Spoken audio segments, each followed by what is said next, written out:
Hi, it's Adam here with a little video about the foundation of YouTube.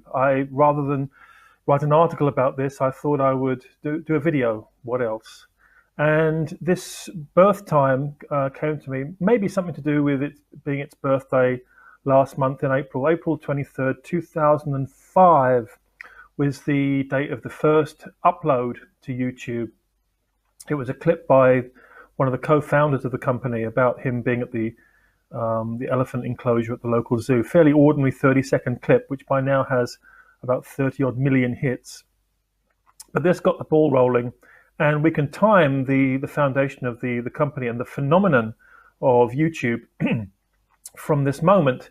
And this is one of the features we've got now of the digital age, where we can be very precise with our timing, whether it's something like this, the time of an upload, or the exact time of an email when someone sends us a horary. This is actually a big advantage for astrologers. We still have to work out when is exactly the actual mystical moment of divination, but certainly in terms of the timing, that is a big plus.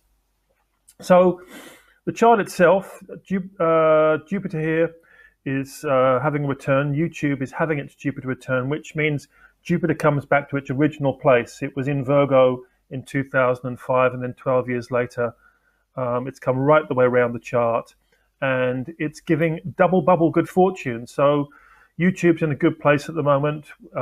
Jupiter will go across its ascendant later on this year, going into 2018. So we might see some developments and progressions for the company at that time. But it's generally said to be a good time, even with Jupiter in the 12th house here. So, and elsewhere on the chart too, we've got the moon ruling the 10th house. Cancer is on the 10th house here, the moon going to the first house. So it's very much about public projection. So the whole point of the channel really is, or it has become, about self-promotion, public relations, and getting your message out there, sharing your life. And Libra on the ascendant with the moon there.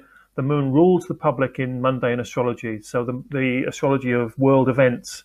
So the moon represents the emotions, the tides of emotions, public feeling, public opinion, and so on. So it being there, going to the full, going to the opposition of the sun in Libra, shows this idea of personableness, sharing, and being very open about your life. And then, of course, with Libra rising, we've got Venus in the 7th.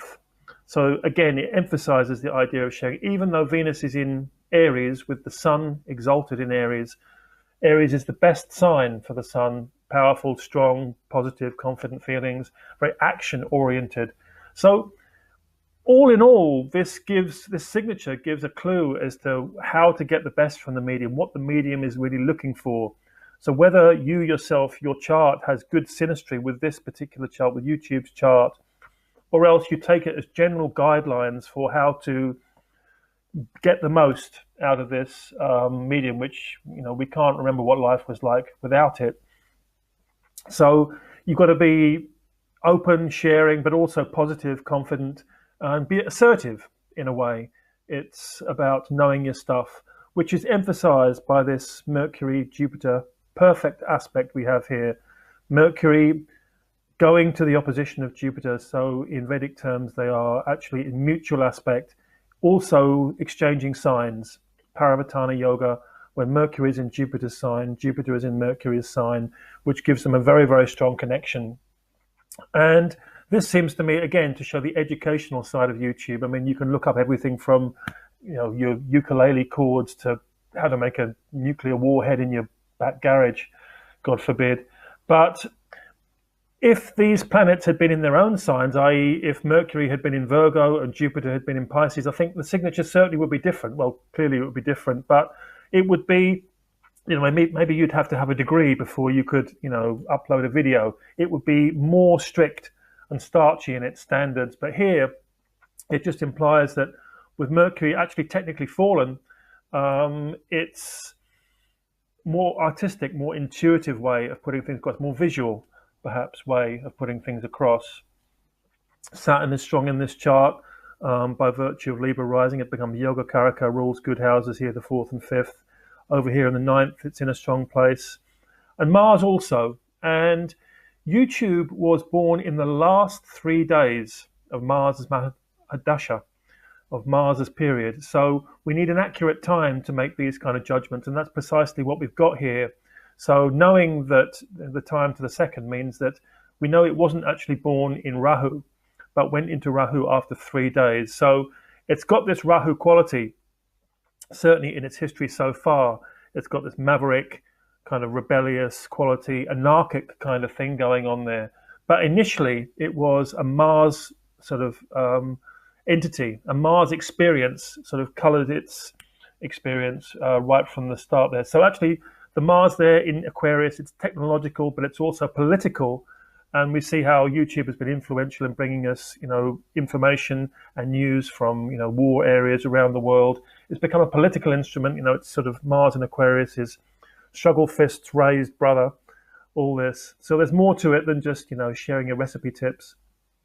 And also the nodal axis. I mean, they're technically in the 6th and 12th, but close enough. I mean, virtually on 29 degrees, close enough to the ascendant, descendant that you could put Ketu in the 1st and Rahu in the 7th, which, emphasizes this, it is YouTube.